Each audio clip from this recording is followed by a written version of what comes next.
Hey guys, AC Insider Danny Blanford here. I'm coming to you today with a video review, and it's kind of a follow-up. This summer, we flipped the switch on Relion Lithium Batteries here in our Anglers Channel river rig, and man, what a difference. Shaved weight, gained some speed, and more importantly, had the juice to go not just all day long, but to go multiple days. And been blown away by the benefits of switching to lithium. I know a lot of guys are doing it right now, and from my perspective with Relion, absolutely 2 thumbs up on that deal. The batteries were fantastic. With switching to lithium, one of the things that some folks have to do is they've got to change battery chargers, and I went ahead and did that as well. My boat came factory equipped, like a lot of boats, with a dual pro battery charger in it, but my boat was older and they had a better product for charging that lithium battery with the Dual Pro Premier, in my case, 3-bank. Fantastic battery charger, brings things up strong, brings things up quick, and keeps a maintenance mode on them to where it kind of knows what's going on there.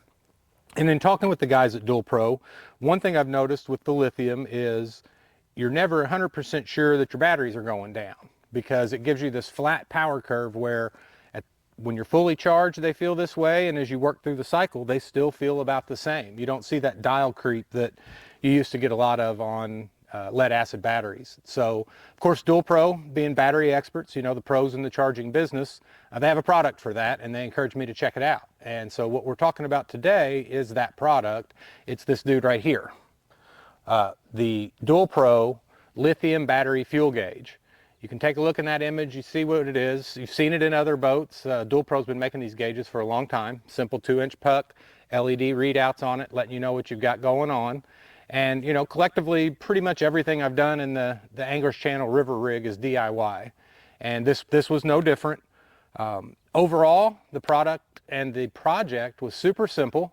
I think the scariest thing was cutting a 2-inch hole in my boat. And you can see here, it looks pretty intimidating. 2 things about drilling a hole in your boat. Number 1, measure twice, cut once, right? Famous carpenter's rule definitely applies when drilling holes in your boats. And on this particular battery fuel gauge, one thing you want to look at, you get a schematic and it shows you 2-inch hole saw, but you also have a depth there of approximately 2 inches. So as you're moving about your boat and you're figuring out where you want to put your gauge, make sure you're checking that depth. Funny story, I was actually going to put mine on the other side of the boat. And so I did all those measurements and I measured my depth and made all those things and made sure it was going to be perfect. And then at the last minute, I decided I couldn't see it well from the front deck, so I switched to the other side. Prior to drilling that hole, I reached up in there, I felt around on the back side. Everything was smooth and clear. I punched that hole in there, and honestly, just by chance, apparently I had like 2.1 inches of room back there because it ended up being very snug. So keep in mind when you're choosing your hole location, you want to do 2 things. You want to make sure you've got the 2 inches on the outside for the gauge, and you want to make sure you have that depth. The other tip is make sure you have a super sharp hole saw that's appropriate for the material you're cutting into. I actually went to my local dealer and borrowed a good quality one to punch that hole, and I was glad I did, And one thing you want to make sure too when you're doing that, make sure you're putting your gauge in a place where you can easily work your drill or whatever you're cutting your hole with, because you don't want to get in such a tight place that you can't come in there straight. A good, straight, clean edge on that hole is very important. And as you can see, mine went in fine, got the hole cut, popped the gauge in there, smooth. There's a nice little gasket there that helps seal everything up. So got a good, clean look to it. As far as the gauge itself, it does 2 things. It keeps a constant monitor on my trolling motor batteries and on my starting battery, not just their current state of charge, but I can also use it and look to see amps, how many amps I'm currently pulling. And for those that haven't paid attention, your battery is always rated in amp hours. And that, with the amp hours and the amps you're using, you can easily calculate about how long your battery should last in normal operating conditions. What I found in my boat, when I'm running electronics on the front, in this particular boat, 2 9-inch screens, so not nearly as much as what's in a lot of people's boats, but 9-inch screens are sufficient for what I do. When I'm running 2 9-inch screens and a forward-facing sonar transducer along with my regular transducers, pull a little over 2 amps. No big deal. I went around the boat with the app on and running, and I was able to turn on different devices. So when I turned on my live well pumps, my amp load went up to about 4 amps. Okay, so now we've doubled it.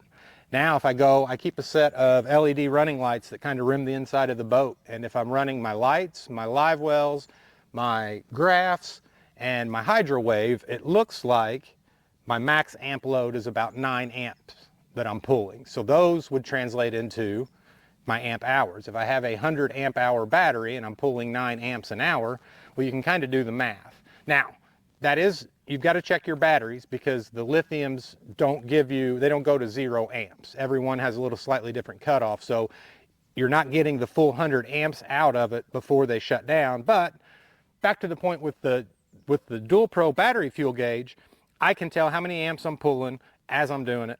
Likewise, you can run things through the current transducer, which we'll talk about that in just a second, but you can also run your charging leads through it so that when your battery's charging, you can see how many amps are going in. That's super helpful, especially in tournament travel. You know, we've all been there where you put the boat up, you plug the battery charger in at a hotel or B&B or wherever you're staying, and then you think, at some point in the night, man, did I plug that in? I wonder if they're still charging. I wonder if everything's okay. With the DeltaLink ProView app that comes with the battery fuel gauge, you can simply look at your app on your phone and you can see the amps that are going in.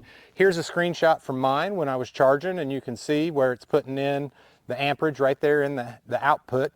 Positive means they're going in to the battery system, and negative would tell you that those are amps leaving. So positive tells you you're charging, negative tells you you're discharging by using that power. With the battery fuel gauge, you keep real-time track of all that. So you can use it in a hotel parking lot when the boat's covered without looking at your gauge, or when you're out on the water. If you've got concerns about how long or how much juice you have, you can pull up your phone, take a look at the app, and at any time see exactly what your boat's using and how much time you theoretically should have left on the water. Now, in terms of the wiring installation part of it, again, the guys at Dual Pro, this is their business, they're professionals, and they give you easy to follow instructions. I did learn a couple things. With the Relion RB100 HP battery that I use, has the convenience of having 3 negative posts, 3 positive posts. Super cool for hooking up your electronics on dedicated feeds, keeping interference to a minimum, all things that I love. But what we found out with my original gauge was, because I needed to pull all of my outgoing wires through it, and they were coming from 3 different posts, I needed a larger current transducer, the little blue thing you see right here. Cool thing was that gave me a chance to kind of figure out the customer service technical support aspect of the folks down at Dual Pro.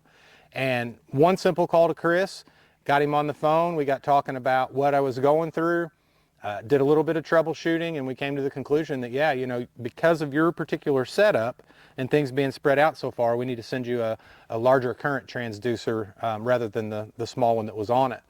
So, you know, they got that out to me right away.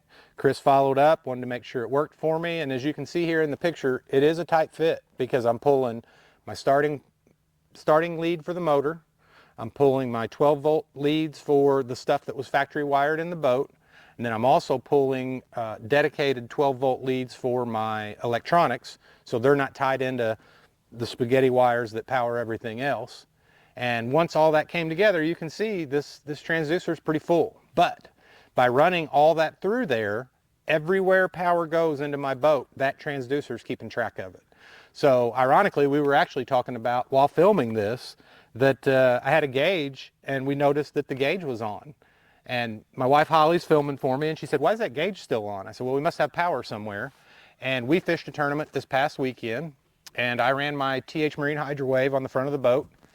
And it's got kind of a low backlight setting, and I've got it also wired where my accessory switch doesn't kill that. And I looked over after she asked, and sure enough, the Hydro Wave was on. So she walks over, she shuts the Hydro Wave off, and now I can look back at my graph, or my gauge, back at my gauge and see that I've got 2 just solid green lights, meaning that I'm fully charged and nothing's pulling power. Without that gauge, I could have potentially left that Hydro Wave on for who knows how long, because I'm not going to be fishing much now at this point. It's fall. And just a cool little feature, you know, and that was a great example of one of the things it does that you may not think about very often. But leaving stuff on is hard on your equipment, hard on your batteries, and it'll be hard on you out on the water someday. So with the Dual Pro battery fuel gauge, I didn't have to worry about that stuff.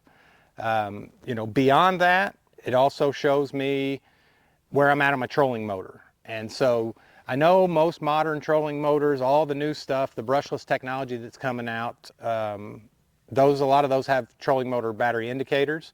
I'm still old school. I'm cable steer with my Maxim on the river rig, and I don't have those luxuries. So now at any point I can look and see where I'm at in my trolling motor cycle as well, and make sure that I've got plenty of juice. Interestingly enough, based on doing all this, I've seen that with this setup and these Relion batteries, I can probably get about 24 tournament hours out of a single charge. I don't do that. I charge after every event. But in the event that I got in a situation that I needed to fish a couple days without power, with Relion batteries and dual pro chargers, I can get it done. And guys, if you're interested in learning more about the battery fuel gauge, .com, a quick Google search of Dual Pro will get you there as well. And for a couple $100, one of these dudes will make sure you always know what's going on board your boat.